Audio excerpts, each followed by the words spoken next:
Hello everybody, welcome to another daily dose of gaming news and all that good stuff.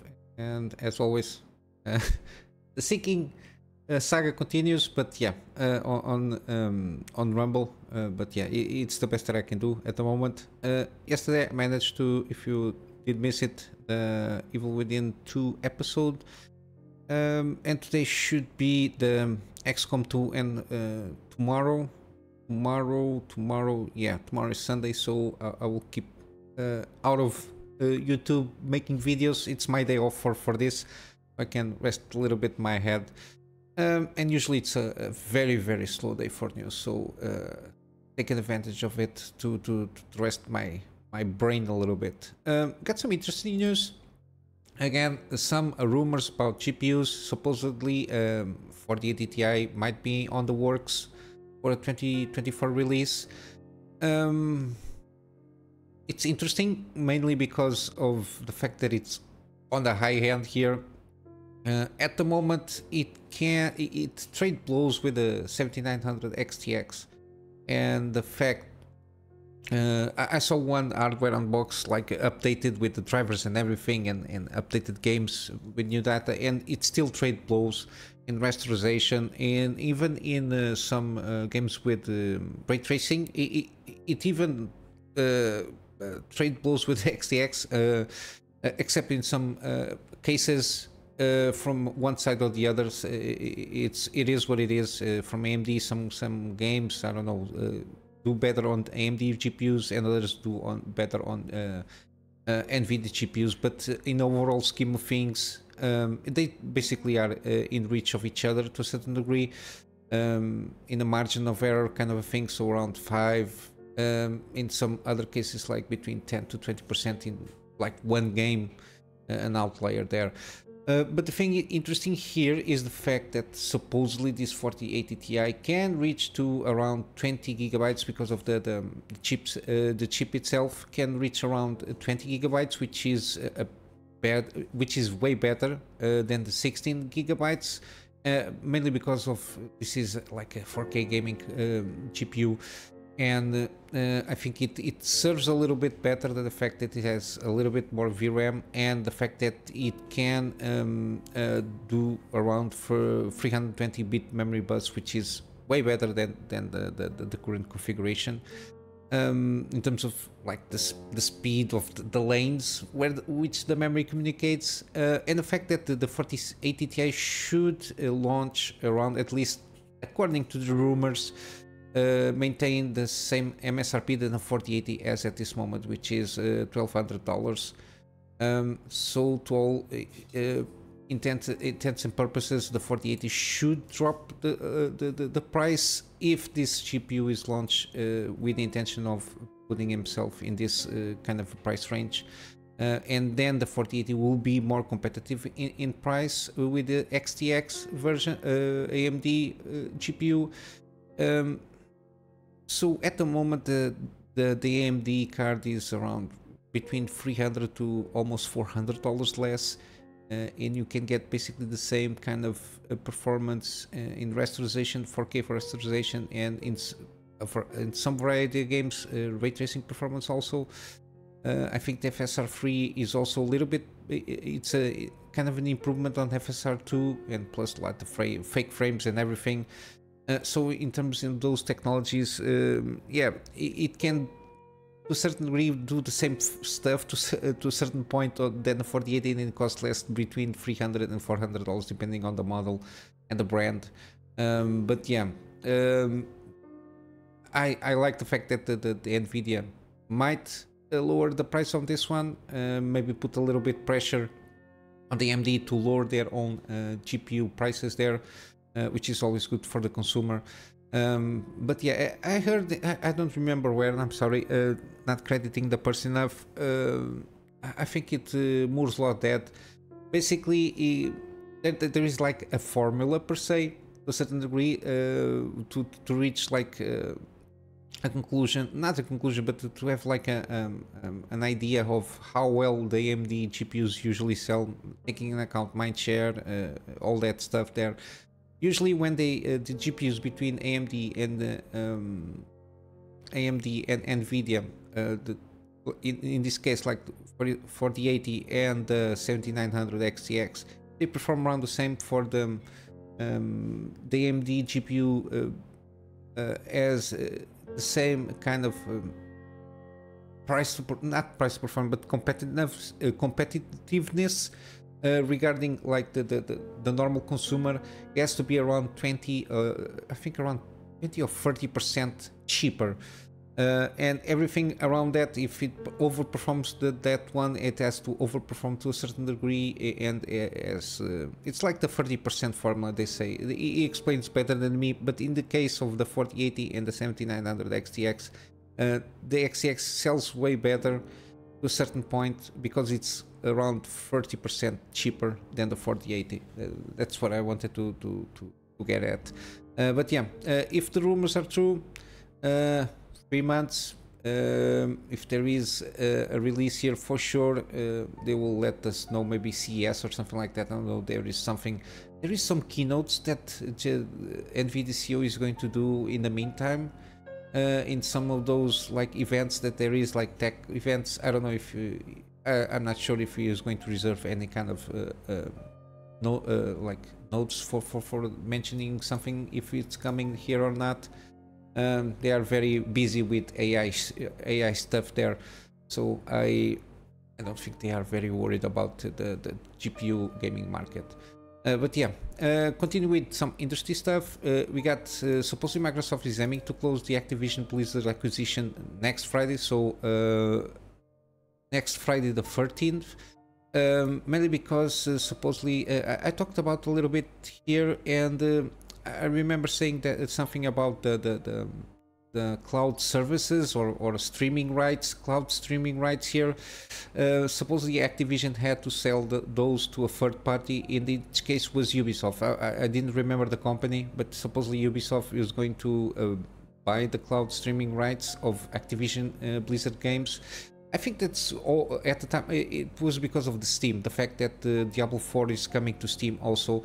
And I think basically all the Activision games will come to Steam, so they can get a little bit of that revenue also, if not mistaken. I suppose. I don't know how this is going to work after the acquisition. I don't know how the inner workings. But yeah, it's oh, here it doesn't even get the thing from the gaming card. Got Overwatch, Diablo, you got even Candy Crush, StarCraft, and no Hearthstone, which is a very popular one with the card stuff. But yeah, they still have like the issue on the US FTC kind of thing. I don't know. This is going about the Ninth Circuit Court of Appeals, and because of the decision, they tried to block the deal here. But yeah, supposedly in UK market, I think they can close the deal. Because they satisfied the worries that of cloud competitiveness. I think was danger competitiveness in the national cloud market potentially caused by Microsoft ownership of Activision Blizzard. Yeah. Basically this is it. Let's see how it goes. I don't like mergers that much. It removes more competitiveness in the market itself, so it is what it is. We'll see how it goes. And I don't trust I don't trust the governments to do the job of looking out for the people in this kind of deals here, because they're always money or another. They're always money going under the table for this kind of stuff, for sure. But yeah, it is what it is. Continuing with it, with the trend, we got Epic CEO admits there will be quality degradation. It's kind of removing, need a little bit more context. And Unreal Engine for non-game developers to change pricing. Basically, of course, when you start cutting labor in your own company, the quality of things will degrade to a certain point. Does it mean that it's going to be terrible? He talked about in overall scheme of things, given that the layoffs that they went through, basically the people on the Unreal Engine guys there, the engineers, are only affected by 3% of layoffs, while, like, for example, business, sales, and marketing teams usually are the first one to go, especially if your company doesn't need like a lot of that framework to be like full throttle. So they were affected by 30% of layoffs, and for sure here and there, I don't know, HR stuff like that, more administrative. Oh my god, people that work on the, behind the desk doing administrative jobs. But yeah, some plans here and there, they have their worries of the mobile app stuff, like Google and Apple. The fact that they cannot at the moment supposedly do the 8812 free fee kind of a thing on the engine itself, and I think they are going to do like a pricing in things out of gaming for the engine, because the engine is used for other stuff, for automotive industry, film industry, and other stuff. And I think they're going to try to implement something similar to like Adobe Photoshop. So basically, like the oh my god, the Adobe suite. So it's kind of you pay per install, or you, I don't know if you're going to pay. No, it's not even pay per install. Adobe, it's like pay a fee monthly. Depending of the suite that you want to use. If you just want, like, for example, Photoshop, you pay less. If you want with Premiere Pro, you pay a little bit more, and so forth and so on. But yeah, there's nothing planned still, but they are going to go about it and see how they're going to do. But yeah, basically they are in this mess because it's when in these kind of companies, when you have like one hit wonder, in this case Fortnite. The fact that they did a lot of money, and other companies, inside the company, other products that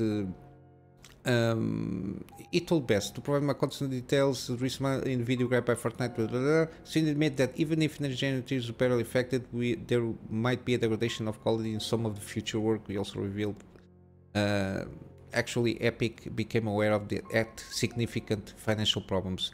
I think we were the right size, and I love the original plans, but this survival moment that was necessary. One of the principles we decided on early on 10 weeks ago, give or take, when we realized we were running into financial problem and we had to solve quickly. That we wouldn't spread the pain around equally. Rather, we went through and identify all the parts of our business and exactly that we absolutely needed in order to accomplish our mission. So it affected different parts of the company, and the fact that they had, for example, it reached to a point that Fortnite didn't basically the revenue of that didn't cover the expenses from the other parts of the company. Basically, that's why they start cutting. So, and they need to refine their workflow or whatever it is. So they at least don't bleed money from all the fields inside of the company itself. Basically, it's my take there. And lastly, we got one gaming news. Supposedly, Lies of Pi DLC is kind of confirmed. And this is a tweet here. They basically post a job, and it's basically the DLC plan for production. The only production that they have is Lies of Pi, the NeoE studio. So supposedly it will come in the meantime. Again, Lies of Pi seems pretty good. If you're it's kind of a little mix in terms of combat and gameplay loop, similar to Bloodborne and Sekiro. There are some aspects from here and there, but it seems pretty solid. I didn't see any negative reviews. The story seems pretty decent. Hopefully the DLC will expand that if it's going to be launched, but at least it seems to be confirmed. And I think that they sold well. For what they expected here, but yeah, always good to see that smaller studios can do some pretty decent games. I like the fact that there is a twist on the Pinocchio kind of mythos there, but yeah, hopefully we will get good DLC and everything goes well for them also, because it's like with Larian Studios, they had that huge hit with Baldur's Gate 3. And hopefully they will continue to do excellent games. I like to see, like, independent kind of mid, like AA games kind of a thing there happening. As long as they do good games and they say well, I'm very happy, even if even if the games are not for me, not my own preference here. But yeah, I'm going to wrap up with some gaming deals. Dying Light 2 Stay Human, and oh my god, where is the other one? Dying Light, oh my god, was out of sync here. Dying Light Stay Human, they have a deal. It's a weird deal that it's still happening until the, I don't know when. Which is the two games, which is Enhanced Edition, that in Dying Light is not with all the DLC, but some DLC here. And Dying Light 2 Stay Human base game, I think, plus the chicken bundle. I don't know, it's the skin and the weapon that they have, 61% off. Yeah, Dying Light 2 has the issue of, I don't know, they introduced those microtransaction stuff, but I think in terms of overall gameplay and how the game plays, seems pretty good. We got also Neon 2, the complete edition, so with all the DLC, it's 40% off until the 9th of October. It's a follow-up of Neon 1. The Neon 1 is not on sale, I don't understand why. I'm not sure if it is the same publisher. I think it is, it's Koei Tecmo. I don't know why they put the second and not the first one. I don't get it very well. Also we got Atom RPG to Drogard, it's still on the deal until the 9th. You got the buy 2-in-1, which is the prequel, the Atom RPG, and this is the Trudogard, so it's basically a sequel, 31% off. It's pretty decent. Yeah, even the first one, I think it's pretty okay, but it is kind of wasteland kind of a thing there, in different settings, and with a different story, of course. But yeah, turn-based combat, isometric view, it's very similar to Wasteland. It's always good to see this kind of games, and I think it's a pretty decent one. And finally we got here from Steam, No Man's Sky, still 50% off until the 18th. Again, now it's same example like Cyberpunk, it's now a very excellent game. Had a very rough launch, but with all the content and patches and everything that they introduced here, there is no DLC for this game. The DLC per se, it's free, and it's included in the promo also. So 50% off. I think if you like this kind of games, it's more immersive to a certain point than Starfield, but the way they go about it in achieving this is completely different. But yeah, 50% off. And I managed to catch off this one, Wallworld, on GOG. Again, this is I always bring this on Steam when it's on sale, and I caught this one on GOG. I think this one has everything here. It's valid around 2 days still, $5. Even if it's just the base game, I cannot. I'm not sure if it has a deep threat. Okay. I think you then had like yeah, but it's a very cheap game. It's very cheap and it's high quality. Yeah, I think this is only the base game, and like $2 for the expansion. The expansion brings a lot of stuff, new enemies, new mechanics, more upgrades, and the continuation of the story basically.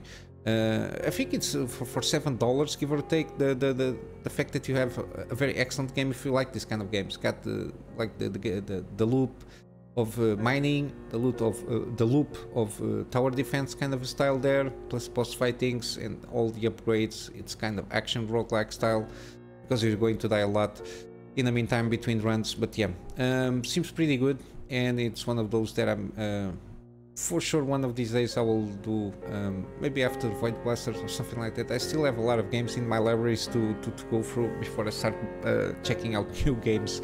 But yeah, this is it for today. I'm just going to wrap up with my plug on my Patreon for extra support. That extra support again, it's mainly for storage at the moment.